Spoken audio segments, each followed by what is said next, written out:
سفر باش بینەرێن هێژا و خۆشتوی بینەرێن بالینان سات بینەرێن نێوارە بادینان خۆشحالین جارەکە دیەمۆین گەشتینە فێک و دوش بۆی پێشکەشکردنا بەڕنامە هەوەی ڕۆژانە ئێوارە بادینان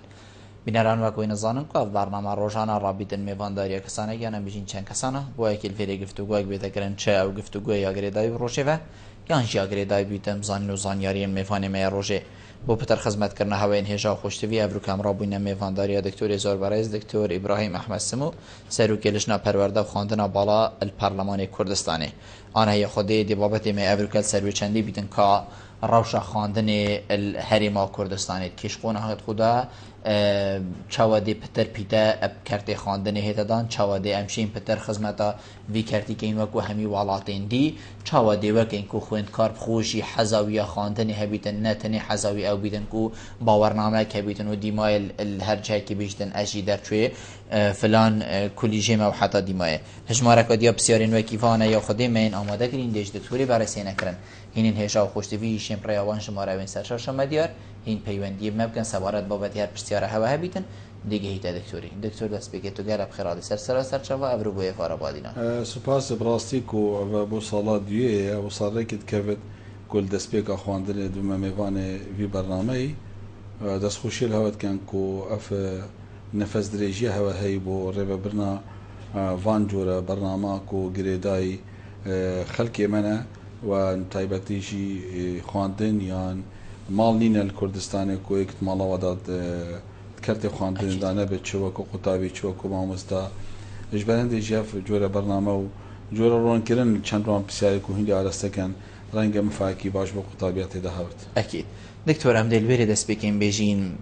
پێشڤەبرنا کەرتێ پەروەردێ و خزمەتکردناوی کەرتی ئەت ناوە هەر وڵاتێکیدا چەند گرنگیا خۆ هەیە بۆ وڵاتی هەکەر وڵات ئەم بژین پیتەی و گرنگی بدەتە کەرتێ پەروەردێ چەند گرنگیا خۆ هەیە سپاس بڕاستی من دوێت ئیشارەتێکێ دەمە بینەرێت هێژە کو پێش دەمێکی دەمێ هەلبژاتنێن تورکیا و شەنجامێ وان دانوستاندنێت تاک پارتی وەکو لەگەل لایەنێن سیاسی بۆ من لە مانشێتێکی میدیایی هاتە خوارێ گوتی خلافێ سەرەکی دنێڤەرە ئاک پارتی و جەهە پێدا ئەو بووە کوڕێک نەکەفتن سەر مەسەلا پەروەردێ ئەو سیما و سیفەتێ یان ڤیانە جەهە پێ بۆ کەرتێ پەروەردێ تورکیا بێتە ڕێبەبرد ناو دیتن بۆ نیەتە ئاک پارتی سەرڕای کۆ هەمی ئەحزابی سیاسی سەرمەوزوعێ ئاشتیا بێژن تورکیا لەگەل کوردستانی گەل کوردستانە باکوور ڕەدت کردن لێ لێ خاڵێت تێمە پێش و گەرنگێکە مەزنایی بێ پرسیارە جەنابێوە و پەروەردە هەر وڵاتێکی پەروەردە نی بۆ نمونە ئەگەر پار پەروەردە سەرڕایوان ئاوارەیە هاتین پەروەردە ڕاوەستیابایە ماڵ نەبوو کوردستانی معنویاتی تێ نەهات بانە خوارێ بەس وەختێ مەدیتی و ئەف ملەتەیە چێن ئاوەڕاژی ڕێبەبەن و قوتابخانەژی کەتنە کاریدا و داما خۆکردن و تاقیکردن خوێنی وا ساڵێ و سەرێ ساڵێ ئەنجام داین مەدید شەقامێک کوردستانی شەقامێکی ئێمن شەقامێکی ڕەحەت هاتە پێش چونکی هەر وڵاتێکی بێت خۆ پێش بێخێت دوێت هزەکە باش چەندیدا بکات کەرتێ پەروەردەیە خوێندنا باڵادا تایبەتی پەروەردەیە گەرم لێک دەنەبە چونکی پەروەردە زارۆکەتە فێرکەتە سەر چاوانیا ڕێبە چۆنێ ژیانێدا ڕێبەبرنا ژیانێدا خوێندنا باڵات وەکیت بێژن کاچاوە تولێت گەڕی وی مرۆڤێ هەنێ چعی بۆ عەلەتێت گۆماین لە خوێندنا باڵا تەمامت بتو بتە مرۆڤێکێ کامل کۆمەلگەهیدا کارتێکردنا خوا هەبێت لەوڕا پەروەردەیەک شوان کەرتانێت و گرنگیەکە باش تێتە دانان لێ دیساە کاودانên کوردستانی ڕەنگە وەسە نەهات بن وەکو ئەو سیستەمێ دانایانی بۆ نمونە پەروەردەی سەرڕای وەزعەیە ئابوووریە نەباش سەرڕای وی شەڕێک و سەرمە هاتیە سەپاندن و هەرچەندە کوابرکە ساڵ وەکی بێژن مژدەیەت خۆش هەبووینە ڕەنگە هیچ بستەکە ئاخا کوردستانی نەمینتە دەستێ داعشوا 24 ساعتێت بێدا بەس پەروەردە ڕابوو بەستنا کۆنگرەیەکی کنگره که پرورده و رنمای توی افصاله ده جیبه و بیش گلک تساؤلات دی خو به خصم باشه ما هم چینل کرده پرورده جار سیستم تکلاوی سویدی بتولی کردستانی بتو جارا قناغا حتا نه بنراتی بتو جارا حتا سی ناونجی بتو حتا شش سرتایی بتو زاریت جاران شش بزرد و همین تساؤلات حقیقت از به چنده کما رخنه کامازن يعني نهمي تشجري داي كوداني سياسي وشري دايا يعني دانانا سيستمه كي روابو كردستاني هر تيك دانا سيستمه پرورده وقتی هم بيجن پرورده جاران عراقي طبعا اوه ايجابيات خويت باشا بون چونكي نرجيما بيجن رجيما بحثا غور بغور او همي منهجيت دانا بون خلقي كي شارزال عراقي او منهج دانا بون يعني ويقا بيجي خلقي ما بير الهنددين تبا كاني خويندنا جاران كاني قطابية ميل بولا ششي سلطايل تمام كربا وكو ويقا بيكي القل عيب وعلت جاني قناعتا من نكيم ترشيكي وهندي كلية تزان ويقا بيجي هرساكا جيدانكي خوي ششي سلطايل صالت شيستا دا خواندي و بيجي بو من نويسينه كي بنويسه بو نمونه بين عريزه كي بنويسه دي گلك بريكو بيكتر بتج در چوي كليه كي اوا راوستيان سردويت اوا راوستيان هني آيا كيش ما اگر رنگ جنابته بسيار انه كي بشتم تو اگري تو جي ما مستابيه 19 سال بعد تشوا قبل كده تدنا سيستمي دابي ام همي واد دانستاندنات كت دام غلطي خو بيجن الغلطي خو بيجن يعني بو نمونه بركت سردانا كما دا بو قطابخانه امریکی اول دهوکه اپراسیاس چومت قناغه که خواندنه دا همی وان انگلیزی زانی انگلیزی پرفکت بون هندت زیرک بون من گوتوا بو مثل فرازیه لومای جیلی منکن که مفیر نبو انگلیزی چکو کز نبو خطابخانه تحلیویت امریکی بو من بردرت مالت مبکت ام کدا جیانه ود مجیل بوینه بس افروکه او کدا بو هوا هاتو هین افروکه قناغه چاره بينجي ششي سرتاي هفته نافنجي افروكا وصا انجليزي تاخفتن بين صد وحشتي وسي قطابي افروكا اش مجموعه وان قطابيه نوع مدرسه بو قطابخانه همي افروكا انجليزيه كا كيمياء انجليزي فيزياء انجليزي همي بابته بانجليزي كواتا عمليه كاتي تكرر بس ايش انا هاتي بيش دكتور ارجي كيا خواندنی ام بيجين پتر پیدای پی دتن پتر خواندنی ام بيجیم دان تسر سگه کی درست هر وزیره که هات بيجين وكي خو منهجه که هزراوی دا بشتی ام دیوی تطبیق کین ارگیویه یانجی ارگی ما مستاین وكي جنابتك و یت ناف وی کاری داد جیتن وی بيجين کرتی پیش بخیتن یانجی ارگیوی خوین کاری وی قطابیه وی کرتی خواندنی پیش بخی چنکو روزانه تشتی بویتی تا گوتن ارگی حکمتیه کو بسپورا بینیدن سکه که بدانید نه هر 3 سالا 4 سالا بریار وزیره که افتشته بیتا گورین هر 3 سالا 4 سالا اف کسید چنه سر و رحلات خوینن که بیتا بجین بارگرژیه که ایدا نزایده چه خونید دوی من اوه خواندی افسانه بود تشتکی بله اوه بسیارک گلک چه خود رنگ هندک برسفدانت من وكو تيروش كي روجيف مجيب كمان چونكي اجي گرداي لانه كي سياسي من براسي هندي دانانا وزيرة وكيد بيجن مقعدة كي سيادية بو دست نشان كرنا واج لاي احزاب السياسي والكردستاني يعني من قلق بباشا قيادات الكردي وقا باندام برلمانت واخر سركرداتيت واحزاب السياسي بانا اجبو دا همي تشطانه هي كبت هولا برلمان دابصانه هي كيفن دانستان دابصانه هي كيفن هيك سركرداتيت وسياسيه واحزاب سياسي اندامت برلماني بله بو وزارتا يعني براستي اتشم سي 4 نمونكا بو بينم الابريكان برشاشا ميديا بادينان ساتر بيجمناني كو تو وقت وزير كيداني بو آوادان كرنه شنجام ويانا سياسيه سين لایه سیاسی تو وزیر کی بو پرورده دانی شنجام لایه کی سیاسی تو وزیر کی دانی بو وقتی بیشتر خوندنا بالا بس چونکی اوی پالراوی ما شهادت دکترای هی همه کم وزیر خوندنا بالا تو یکی دانی وزیر تندرسی چونکو آوا همه طبیبه قناعتام حتی دا یعنی تکنقراط نه میدان ریبرنا وزا حکمت دا ممکنین حکمت بشه توکت اگر نه هر چند ملامحة وزارة پروردی شنجام کنگره وای و دوماهیه و شنجام او پروژه یاسای البردست لجنامه پروردی خوندنی بالا اگه او پروژه یاسا پرلمانی بیتا امضا کردن و بیتا برز کردن دی گلک کاراش وزارت پروردی بکرد بس کی بر پرسه او بسیارا هوا کی بر پرسه الکی کیه اول کفت استعمله کی براستی او ظاهره او دیارده هنه موضوعنا بس وزارات السويت كم برپرسید ما السويت كم إدارية ما السويت كم وزيرة ما ندخلنا هندي دابن وقت ما وزير از يابري خوخري بناخ كم تشتكي ندي شيء كم مدير عامك علاقته يخرج من قال وزير بري نكاس تكليا وينا كم يعني يا ولاتي هنت يعني عام يعني عام وكو اكاد تبيني كربت بس ما هو ما كده استي وزير قلت يا چاکسازی نکرد مثلا کی دسته و مدیر عام کی چاکسازی نکرد کی دسته من نگرت یا چاکسازی بکمل پارلمان کسی دسته من نگرت یا ان چه قوت نینن جبلی کو ده گلک بيجي فلان ريجرا فلان نريجرا پرورده کرتو کرمان جاوی به قناعت آمن پرورده بخو پیدوی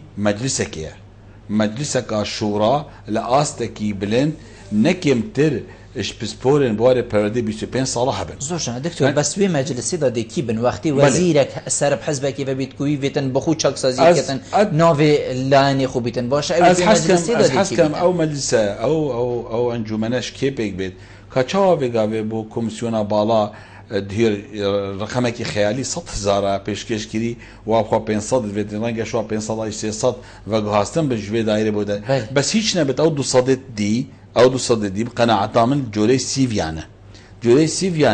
او هر 200 سیوی در که پارتی در که ونیگرتو در که مستقل در که ونیکیتی بقناعت من نمشكله سیوی تاخذ اگر او مجلس اجي بحث كم البريك هوا بجارائكيه اسفي بشنيارت كم چونكو دانستان فاتشاتين نبي بله اكيد از داخوازا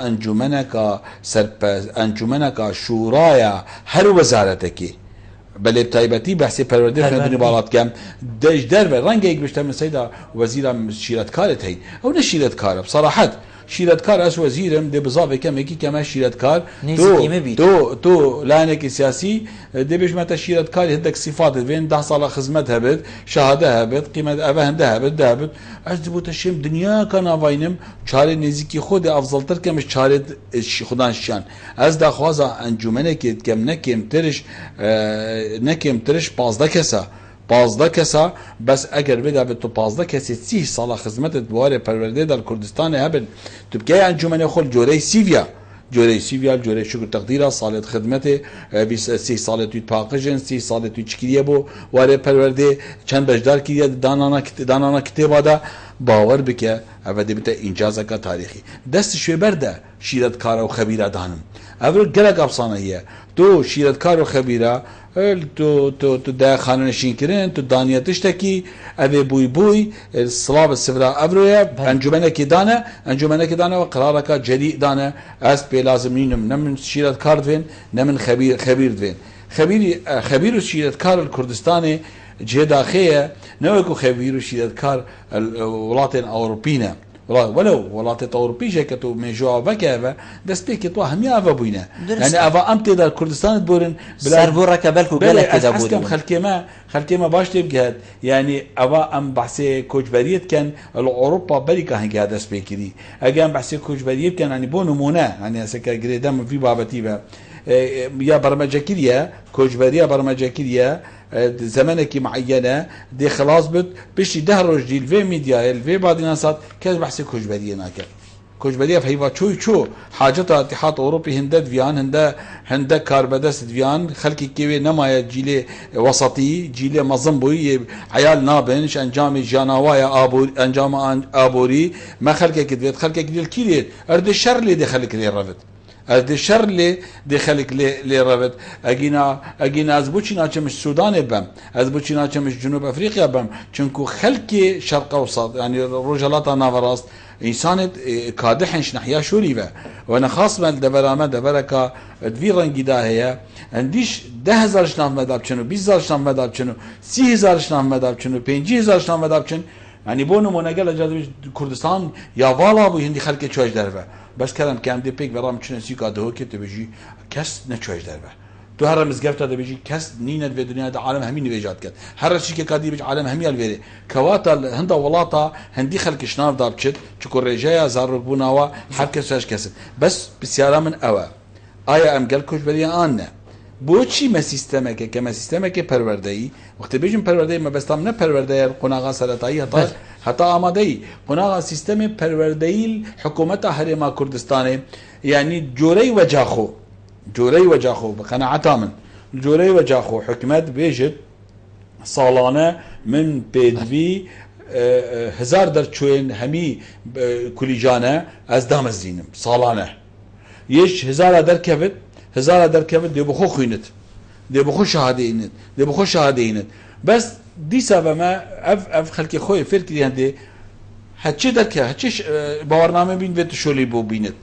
بو بیند و مبارگیرانه که خسته خو لی دیسا و ام تو باوری دانه کو برنامه بی رنگی ام دشین میوانداری خلقی که پاسپورت بی والیدا کرته پرورده ارکیمنه ارکیتا و کمدیا هکتب ارکی خنازانی با برنامه کی تایبت سروی بابتی ندان زور جان دکتور مگلک بسیارتین برادر جی سری لند دیور گرین لس دا وگرین هر بسیارت ما خلاص کاکو وانی وار باش کاکو وان کرکه ایوان باش شانی باشی سرچاوید من کرم که برا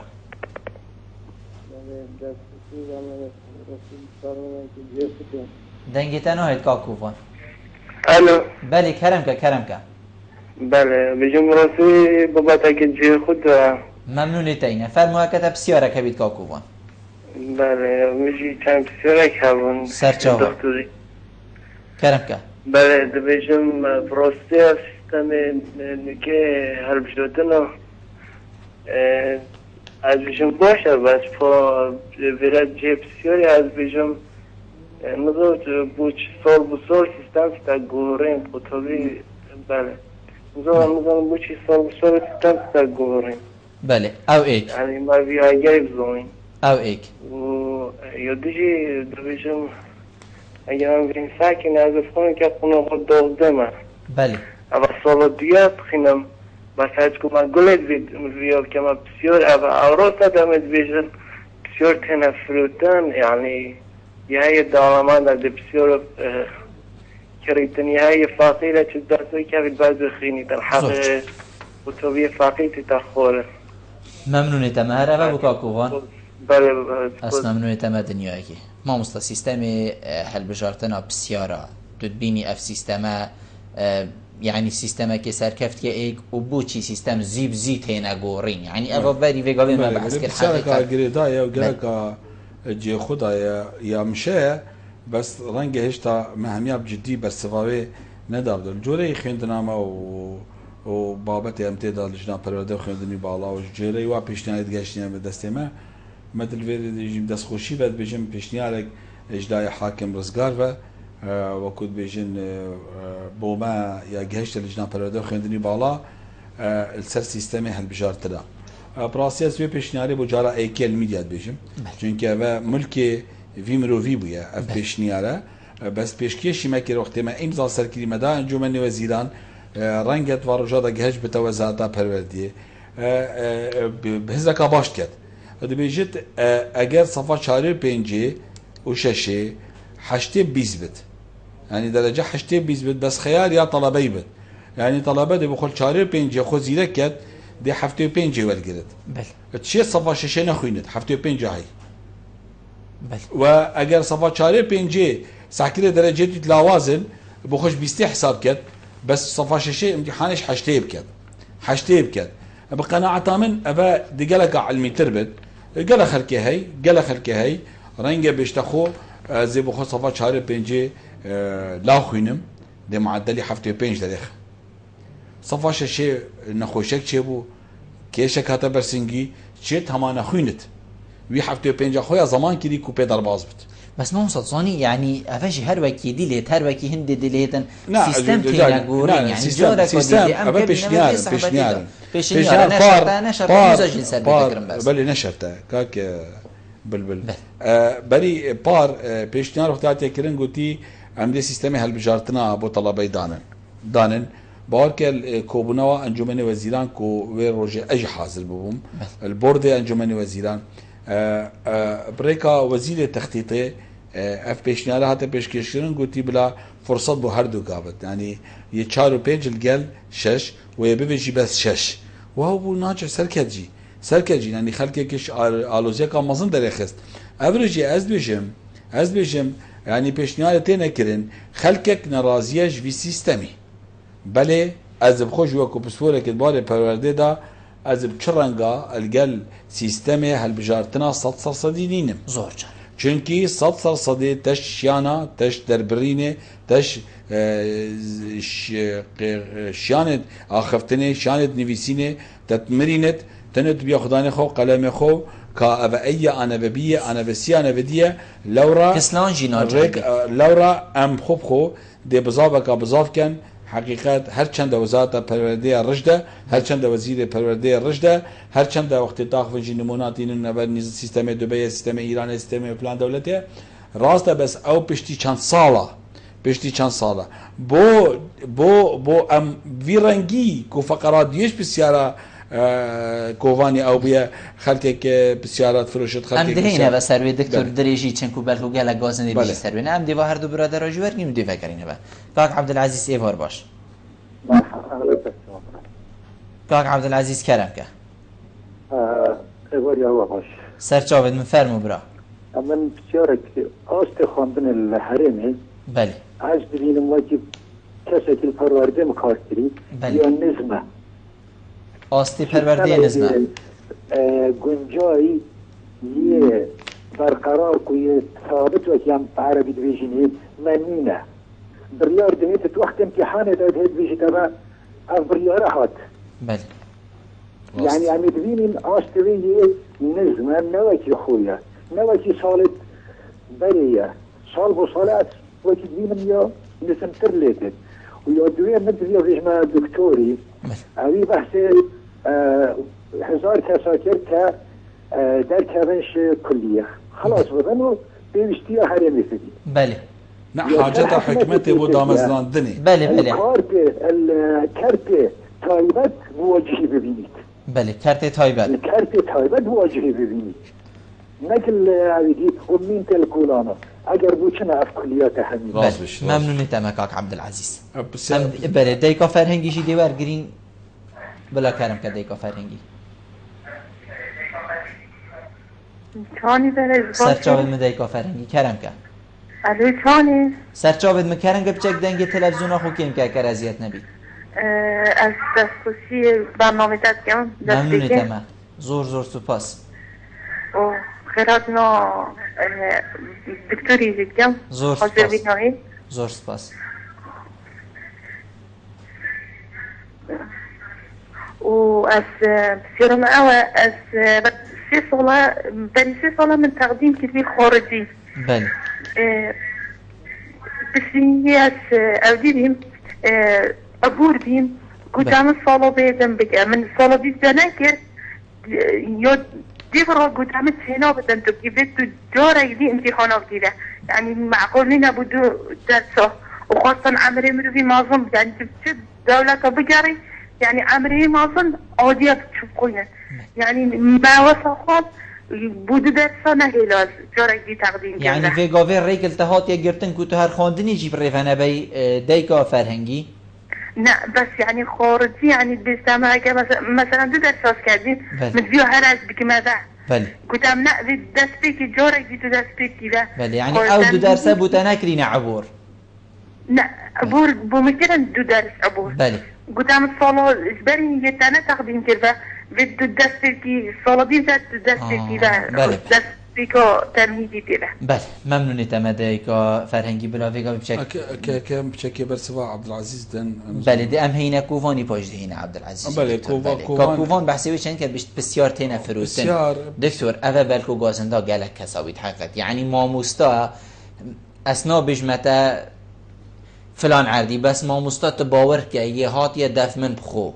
یه گوتی من فلان کس از هاتی ملادان سراهندی یعنی از هاتی من نقل کردن سراهندی کو دوست و برادرید من ئەسیلەت فروتن من نەفروتینە ینی مەترسیە ویل سەر هەندێکۆ چێ بووی یه هاتیە نەقلکردن ێجا توێ هەجەتەی بی توێ هەجەتێنەی مهم یه هاتیە نەقلکردن شکاوی بۆ هەندێک چیتن و هەواڵ و دۆستێت توی ئەسیلەت فروتن ئەوی نەفروتینە ئەسیلە گەلک تەڵابەژیت هەبووین یانی بیشتن مەسیلەیەت کڕی ئەە دیاردە گەلێکی بربەڵا بە تایبەتی فترێت خواندنێت ئیمتیحانات و بڕاستی ژیا دولایانیە ینی یە کۆنە زیرەک ژی وێ بەڵاوت کرد و یە زیرەک ژیش ترسا بووناوێدا یە زیرەک ژیش ترسا بووناوێدا وێ تشتێ بەڵاوت کرد هەردوو حالەت وقتی هەردوو حالەت ببنەیەک شارعێک کوردستانی تێکداد بتە سوحبەتە پرسیار فرۆتنێ و پرسیارەوە ینی مە بخۆ بخۆیەک شوان پەیوەندێکا تەلەفۆنیدا گوتە من فلان ڕێڤەبەرێ خواندنێ پرسیار ئەرگەل تەڵەبێکی هەواڵێ من تەفرۆشت ما گوتی بینە ناوێ مدیری دامدەنە ڕێڤەبەرێ پەروەردا گشتی تو چۆنێک ڕێڤەبەرێ پەروەردا خۆ ناوەڵە تو چۆن ڕێڤەرێ پەروەردا گشتی ناوەڵە وەختی تو وا مراجعاتە نەکی توی مستعد نەبی تو بێژەمەوە فلان مدیرە دامجی بێژنە ڕێڤەبەریا گشتیا پەروەردێ بۆ نمونە ئەف حالەتە گەلە جارە تێکەل بن یعنی بوێ مەزناتیە نینە پێ تەڵەخەما تو نابینی کو ئەسیلەت هێنە بەێ نه ئەنوزانم خۆم تشتینە شایە هێنە فرودن ئەس نەشم سان بۆچی چونکی ئەس تشتێکی زانم ئەز سنوورێ پرسیارە خۆ چم لی بچم بەێ پەروەردێ وەکو بەردەفکی وەزارەتە پەروەردێ گوتیمە گەلک مامۆستا سلێمانیە لە ئەربیلێل دهۆکێ مامۆستات کێشە تاقیقدانە پرسیارێ دایرە فرۆتن یعنی کوت و نەفیکەی بێژی نینە تشتێک هەرێ هەی خۆ بەش وڵاتیە نەهاتیە پەروەردەیە پێوە وەزیرێ پەروەردەیە پێوە وەزارەتە پەروەردە تێوە لەژنان پەروەردە پەمانگی گەل وەزارەتی ئەم هەمیێت پێوە کوێ دیاردێ بەرەف نەمانێ بن یادی تریا بەڕێز کاک عەبدولعەزیز سوسە دیارێک و جامێری دوارێ پەروەردەدا کار کردیە ئاستی پەروەردە گەلێکی بەێ مژی پێشوە خۆدا بتێ مە پێشوەخت بند گوتی خەلکێ شەشێ سەرەتایی خلاص کردی والقرج احترامي من احتماله القل كوري منه كوري كاك عبدستار بينا راي بيجي على زيك بمسي شي بدايا جاران شيستا وحفتيها باشترت نفيستش كوري منه كوريوي رنگ دي سبا غازب كان بيشتمن مان اول بن تربيتها هويه اول بن جيله هويه امي قليش دي قبيل كان لو راستي پروردي راسته اماميت بيبه بل والله ام دي راس بيجي دي بين امان بيني بريالك شنش كيفات افصاله في رنگيه افصاله في رنگيه هاتن گوهرتن صفایکی دیوسی اول نبویه یعنی ام نهشتا و جاری نبوینه ولاتکی وکی سوید حتی بيجم صفایکی دیوسی طلبه ناجح يعني اول بده چه با افصاله و نما داخوازت کنگره دا کردی ببوره امید بیشین زاروک پرکی هوسایس بیاد و چل سر بنویسی دی ولید باشه وقتی اثر هزروی زاروکی یه 7 سالی بنویسم حتی بو 8 سالی و 9 سالی تو اف زاروکی مت تنبلی ناجکری باشه تو دیوی چا پرورده که مستقبلی اگر جوری وان نصراوی دو ماهی بو همی رهبری گشتیت پرورده چونه کو همی پیگیریه وان بریارن کوش کنگره در کفتین و او جهه رنمانه و جهه واتشتانه افتشتایی می بچه چاره سرکیدین یعنی راستی ویجاره کنگره پرورده سرارای کو حوالت ما بجدار بون اوا حوالت ما بون و گراندیه لجنه پرورده تشتی باش و اوا هاتی بردستی من اجلای وزارت پرورده و براستی دلخوش کردن اسیو مجده دم همی وكيد بيج من دم همي حوالت خو همي كسيت خو مزگینیا کا خیریه کو پرورده جالکا دیزورتا آستکی خو یعنی دیزورتا آستکی باش اگر اهاتو امان خالد کنگری جيب جيب كان بیتن بسر رای هات نیش ام بیجین هندک سیستم جی بین گوریم بلا خلق جوارک بديت نامن اگر ام هما وكي برجي لب كان وكو بريا جاران مفهومه نه رژیم و اموان تشتیت رژیمی بیان او کن بس سیستم پرورده گله جارا ام دبین تشتکی باش ام دی رابط ام دی گرید دن رژیمه کیه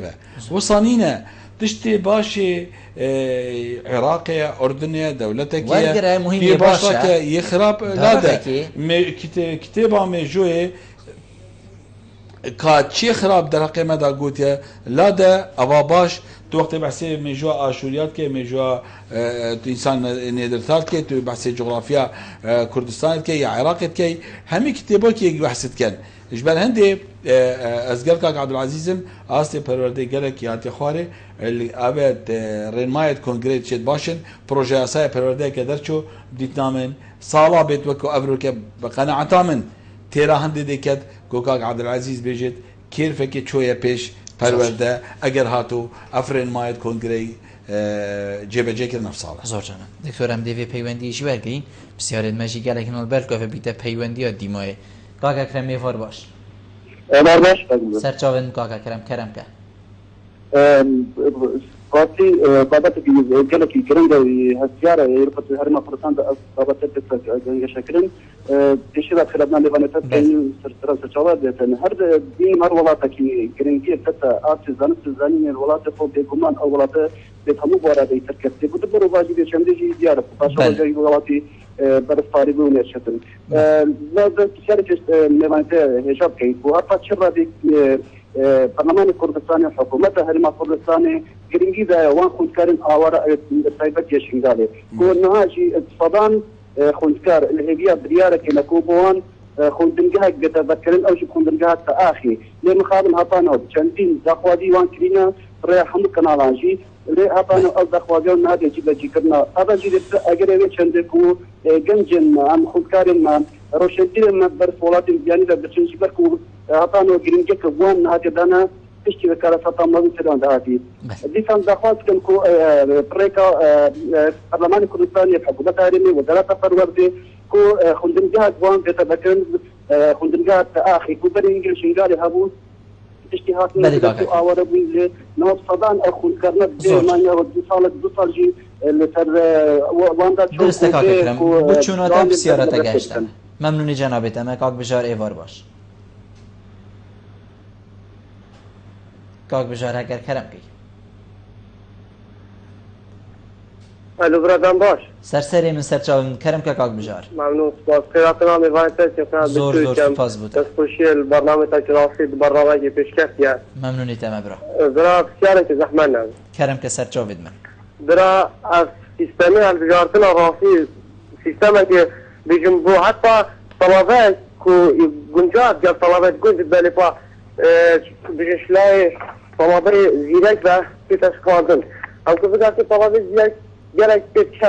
کردن چون کردن چوا بگرد که طلبه زیرک طلبه کسان برانده ناجمد فرضی نیت بگرد که حالت که دفنه چی بوی كشكات عمدي معدل يئناي وناظرت نهاتيا ورقتن از منكانا ورقدا نهاتيا تماركين بيجين بالانترنت دا اجباري دي ناظر هاتا صوتا ناظر درجتي هاتنا فريشين بجالك طلابين دي اجا اف حالتها جي كو بيجين داخاش پروردين كر كو اريش چار سر كر پروردي بريار دا كو بمايته هيغا او خطابي كتا دوامي بشتینگی اگر بیشتر از حالت ها تا چهار سر کردن بتفرق کردن دوست بیشتر زمان کوه کیان سکی و حالت بیشتر یه هالبجارتن آجی اجبار کو بیشتر طلابی زیاده که هالبجارتن از کرد یعنی از کوه شون طلابا من اصلا معدل چند اینا معدل هشتی و نه اینا معدل هشتی و نه اینا ولی طلابا که جمع بسطا من جلک جاره هیزیش میکنین جلک جاره فارد داینه من کوه نشانی طلابا ایدم من نشانه ده لفريقة هالبجارتنا طلابي معدل هشتي إناي شو كبوتشي وقتها بو أسئلة تشرين بيجي أسئلة ما مصايب تشرين جاراجي بيجي واسطة وأسئلة تشرين بيجي بحافظ جال مديني كاك بجار بس دقيقة أمي بدار كاك بجار كاك بجار حكيت بشك مجالي بدا برايخ وكاك بجار كاك بجار نظام تشوه هاش من هيا كاك بجار بس دقيقة أمي بدار انشكي قلتي واسطة ونموني ناس سرخون تهاش من هيا كاك بجار ام دخواست كاك بجار حكيت بشي بما بيجي كاك كيري واسطة وأسئلة كريم أو قلتهم هم صباي سردان من بيسيبها برلمان كيري الكيري تو بيجي طلبك كسلانة قالك جاره هيبيش مكرينك بس نظام تشوش منها بتني ديزاين دو شيء ساكت دوباره كرني ام دخواست جيت كان كو رسميا كاك بجار تاوش منها دكتور دا أس خدمة ديفن كاك بجار تاوش منها كاك بجار کاک بژار تەهۆش من هەیە دەنگی تەفاش ناتەمەلو کاک بژار تو دێشەی بوومە بێژی کە ئەو کیش جهە پرسیار فروتین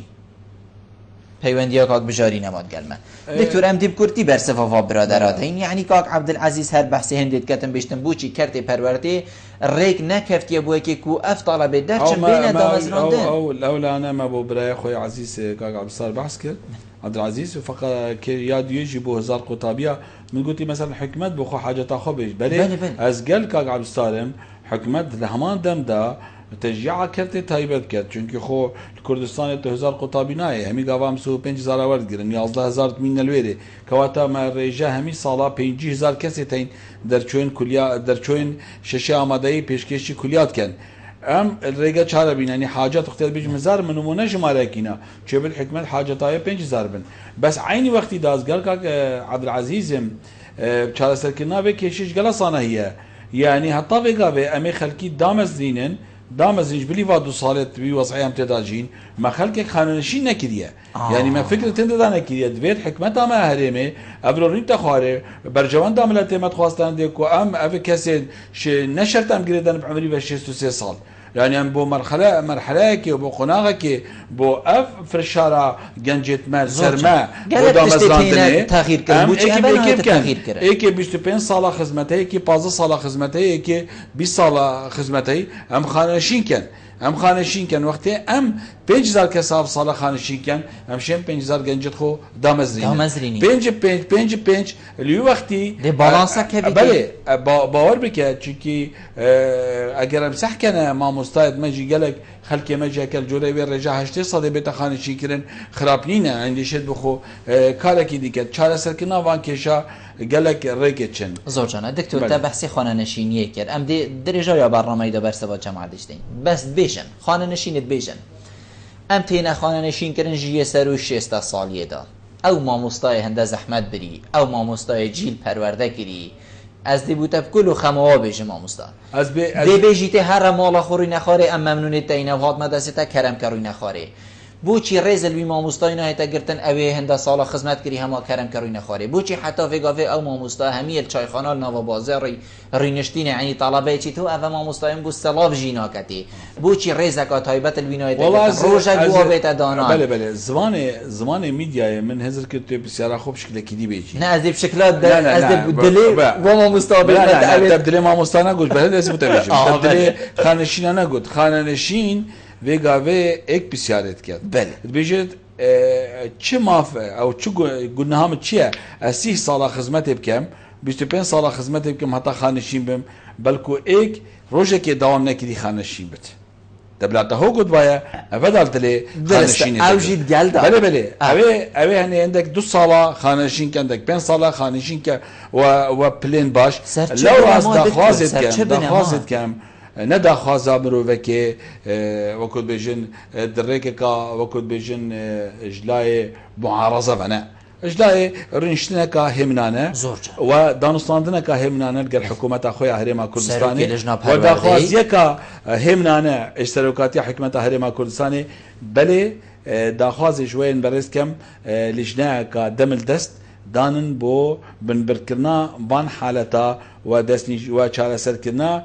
بابت خانشین کردن و خانشین کردن چندین خلق ما و برانبری و چندین گجت ما ایک توی زمان کوسر رای صدا هشته میدیا رول خودید بکو برای خلق ما ده هندران و برای ما ده کجبریه 20 صده او ایشا قطابیه ما هی بدی که 4 سال جهبو چون وقت پیرارجی خلق یک تاتا دامزراندن و بری که 4 سال تاتا دامزراندن رجای که بچیک تاتا دامزراندن 3 چاله که تو نتانه دامزراندن بری 5 سالجی و بری 4 سالجی و بری 6 سالجی كواتا قلايا كمظم الميديا كردي هي ندبو ويرولي نيجاتيف ببينن بو هاندانا خلكيما بو خلكيما برف هندران ببنو خلكيما بكفتت بلا مادا وخلكيما بخندق وخلكيما وبت وتيكل كرن هند خالش واد درزبول يعني خاله كاز درچوي كليه من كارد فيت بس عيني حالتي دا درچوي كليه علومه التاكسي الافروسيتي بو نمونه بوچي من بيچكي نزيك تشم ناويج بيجم درچوي كليه علوميه خريج كيميائيه سلافك مليكر من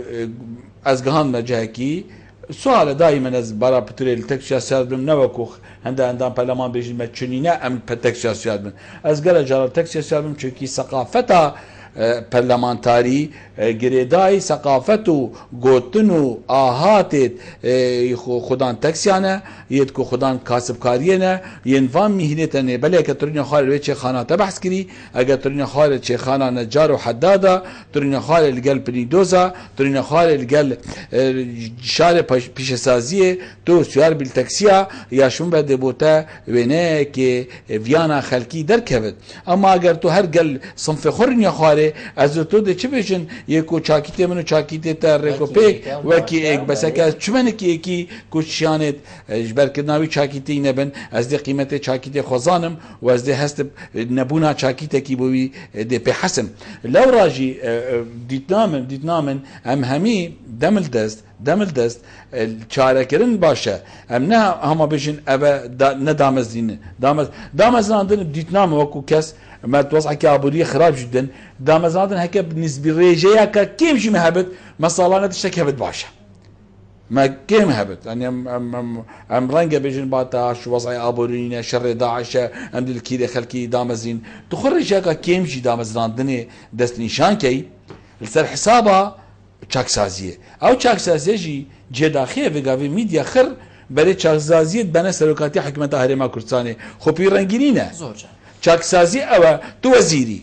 کلام که پیروز به تو وزارتاته من دستی تا نگرتیه چاکسازی بکه اگر هاتو من امضا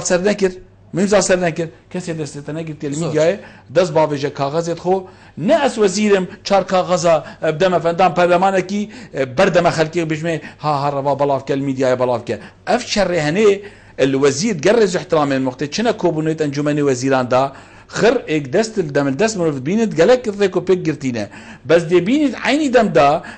همان وزیرا هر کیبت از ناوالی ناینم لایانی سیاسی ناینم دی بینی دی چهار اندام پرلمانه دو اندام پرلمانه لیستا خویا کورد سراتی دی هندک تشتا فوتوکوپی کن کوب تصورا من ابا خلقك امنا اجتماع پروریه تو وزیر خوبینیوی آستی تشتا فوتوکوپی کی تبدا اندام پرلمانه تبدا او کرن اگینا او چه او کتاب نسرابت رسمی اجبن دسته وزیر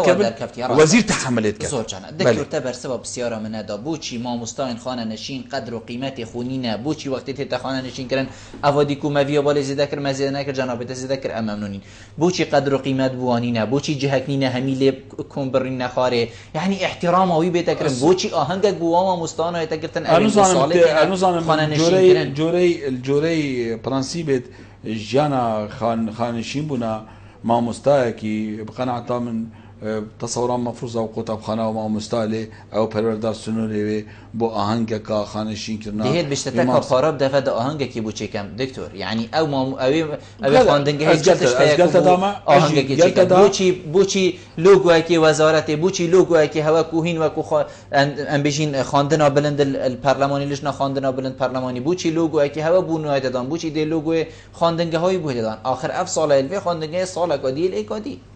از گله دام خانشین که نقطه دیک خدمتات کرد 25 ساله 30 ساله براسي فيد من جهه استراحتي هبت فيد من وكو كچات بيجي و سنتركي لاوانه ما سنتركي خانشينا هبت لوي سنتري كافيتيريا هبت جهه ياري هبت جهه ياري كو جريداي عمري بله ديسا بسيارته براسي ديت كو ولينا نبتت بروجيت حكمتي دا أنا بقى برا بروجي حكمتي بخوينا أفتش تخرتي ونكون نينا همانينا بس هيش تولي نهات يا براستي چونكي باور كبقى بهم خانيا الشيكين بو خانه نشينا القرن زمن بو خانه نشينا يي خانه نشينا مال جانا كردواري رنگه پتر حشوي چه خانه كتاب چه خانات اللي بحثت كي مثلا كرم بوچه پاشاوي حريه بله چوري نشوري ازي بيجي واجب السلم الدولة بيجي من واجب السلم الدولة اس وان جهاب وادابين كم واجب السرمن از خانشین خو قهرمانت خو او کم یعنی بو نمونه یونان وکولاته کی یه برنیاس دموکراتیت السردانه که دا 2007 مثلا یونان دا کشک اف کشکت سر رصيفه دانا جادات دانا من قلت كي ما فيها فان كشكا يعني بلدي دتكي بلدي قلت بلدي ناتشه بتهركسك پیشکشی و کشکاب کرد الا المحاربین القدامى اف كاسي خزمتا برواني كرني اش يوناني كري وما في هي الجوري سيفيا تقدم كان ابرو اجد بيجم قلناها هر كشكك هر دشتك بيتا بيشكش كرن كو بينا مساطحي بينا مزايده بينا هاريكاريه بيت بديت نام فيت بو مالت شهيدا بن بو مالت قهرمانا بن بو وابن افيت خوينا خورشتين بو في ولاتي كناف اما افي قهرمان شيانت نينن بل كشكي بت شد تفنفيكي خوف كركي خو هجر هاتو جوي قهرمان وجوا شهيدا وجوان بيشمرقا وفان عقيدة زيدبو كسي دستي حولات يعني افا امتيازات دولة الدنا خلكي خو فاز بيجو عيني خانشين جو قهرمانية خانشين جو بيشمرقية خانشين جو شهيدة چونكي كروي شهيدي اوي خانشيني درس داينه كروي بيشمرقي اوي خانشيني درس داينه يعني وي خانشيني ريبرا فايلاوي ابري يعني البرهندي ام حسكن هين جريجيكا بترتر بدنا دوري خانشيني وحسكن هين حلقاك تايبت سربابتي خانشين وكيشو چال سريتوا اینانا چند کسکا جدی باریدا سویدانم جیتین دم ببینیم برنامه کی به رنگی ان شاء الله ده کار بکنین دکتور دائما چید من هندك بسیار مای بوچی ما مستاد بیجن يعني او قدر و قیمت بری الماموستای تاتا گرتن نه گلک شمیجه ام بیجین بری 6-7 ساله نما بوچی ریز و احترام بو همین مروبا کسانک دهیتا دامزراندن بيجين دي بيتا بوليس اقرات بي موجي وي دي بيتا 900 مليون ونظام بحدا چندي ما مستای 10 ساله خدمت هي او پاره ورناگري دست بيكو ديماي كاجي دنيا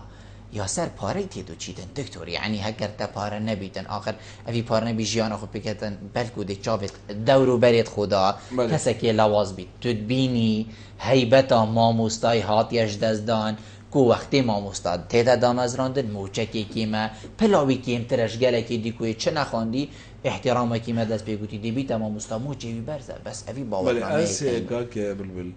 از امانت شکل بجیم هر میوانداری که از چویمه هنده جاره هنده تشتش دف مدر کتین یدبوین جهر رخنیجی بلی چطروش قال گل برزان اندامت پرلمانی برز علی حالو کمک حوالا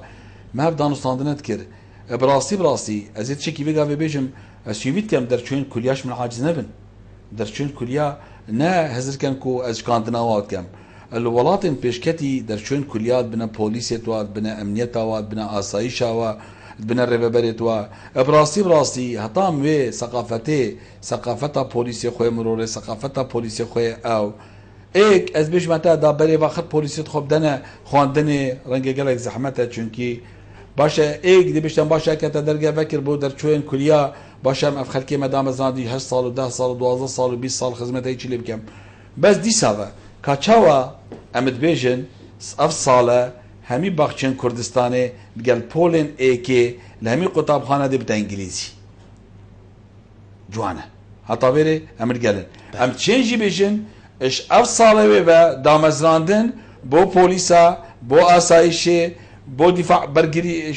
دفاع مدنی بو وان دامو دزگه مروره بو هاتنو چونه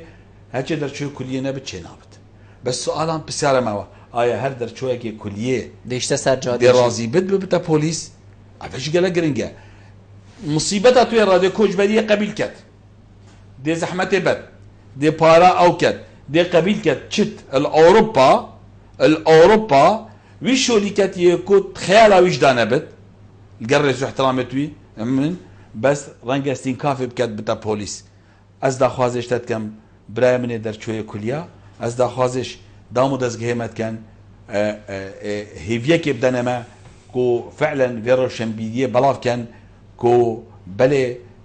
شول شرمني نخاص من دا شولت سيادينا يعني كبه تو تصور بك هر زالگه كاما يعني هر نفسي كاما كسان بسپور كسان خدان شهاده پولیس بن بله اره والله اگر تو شهاده نبید انت شهاده ششی سرطایی هبید تو مليونكو و 2000 يعني مليونكو 40000 والگری و ما مستعد که 20 سال خدمت هی 600,000 والگری بز از گلت دامه گلک نایت بریک بره ما مستعد 8 دینار والگرتن بس 8 دینار توی تراویت کرن حاكم افريقيا جي بيقابي وكو سلطه قضائي مفروضه راتبه ويجاني بلنبت راتبه ويجاني بلنبت دانا كفته بن تاثيره سين من الناس عيني ما مستاجي فيتو الرجاوي بلنكي دانا كفته بن تاثيره صباحي بسيار كرينو بسيار فلوتنيو بسيار بلاف كرنيو وبيشاندي رنجك بشتم تشي جوده جي تو وضع كردستان تخين بلي اتشيم همي فابريا رابدم از دو ماهی جی امضای که بکن بجمه اب بریاره دی جبه بن هر وقت که وابوریا کردستان کفت کاری جارا کادی و کی جاران بله تو de بوتا تو ما مستعد کیفاته تو بیج خواف ابوریا رو صناب یا نامینت یا اندی روشکت ام یوگاوی چاکسازی مدابرک معاشت و ید بلند بین خواره معاش نزم بلنکن دیسا و اگل ویج ام تشار نبن ام تشار نبن نكو ام خراب كان از قال شاك سازيه ما بس فيتا بتشار بن زور جميل ام قال هندي داني ام حس كان راتبه خانشيني بتربت ام حس كان راتبه ما مستاي بتربت ام حس كان راتبه يبل برز لان هيك وضع خلتي ابو دي خوش با كسب حسين معاشات شادينا كرن كاش ما ام همي بقابل برلمان دا خاص كان ام همي الحكمه دي دا خاص كان ام بيجن راتبه بل برز راتبه قلا ناتشي يعني راتبه كي بلند رجعك باش تعمل تبخشي اجي يعني امجي وكو برلمان وكو حكومات وكو وزير وكو مدير عام وكو يعني ديار رجاكش معاشات في خلكي او كد بس نب انيتاش كان دنا برامبر وظيفي يعني تشاوس بجمتا بما مثلا بجمه محكمه راتبه حاكمي بجمه 2 مليون تبدي تاخذ 2 مليون حاكمك يا عداله الدزدا يا امزاد دزدا دا قراراوي درس در كفت وبظانت يتوزع كي معاشيه مريده هل كان في ديار دا منك حاكميه ما نديتيا على الحق تميز كاودانا دا من ديار دا الدف حاكمين ما شخصيته ترفعه عزته كرامته اخوها طابيدا قيم بخو نديتيا حاكميه ما خوينا استكي كم قليل كان بس اجر جده هزار ما مستار سنه البرودات دول كي دو ما مستان ده ما مستا شكس بنا بمباري شكس كاندنا كرامتا خو او نابت الرجاء برانبر وان 10,000 ما مستايد يكوب سرفرازانه ابروكا پرورده بريفت بن زور جانا دكتور ديمو هيك بسيار دي جنابتا كم تتني ايك خولك هاي هوا وكو لجنه پرورده وخاندنا برند البرلمان كردستاني تدبيجي وكو تسروكي لجنه تدبيجي هين جهه طموحه في ناوينا اويكو بو هوا هاتيه دانا او ما بيتشو بوي هذا بخوف خوف فند ما هميش بنويسي ديال دف ما هي لجنه پرورده خاندني بالا تشتي خلكي كي قلت يا ما بلاش نبردايا ما يبري بس استجابنا لمستوى الطموح زورجا نال مستوى طموحات انا ممنون تما دكتور كنت ميفان بو يابروك قال مارينوشتن قال تجي سرفرازيه سپاس بوتش زور سپاس بله بينن هجا خوشتي و چندی هم گشت ندیم های که خلق ابروکا یا برنامه هوای روزانه ایوار بادینان هیویا من و میشم پیچ خدمت هوای برس کین تاموین و خلق کادی جر چاف دیگه خدای مازن دام خاطره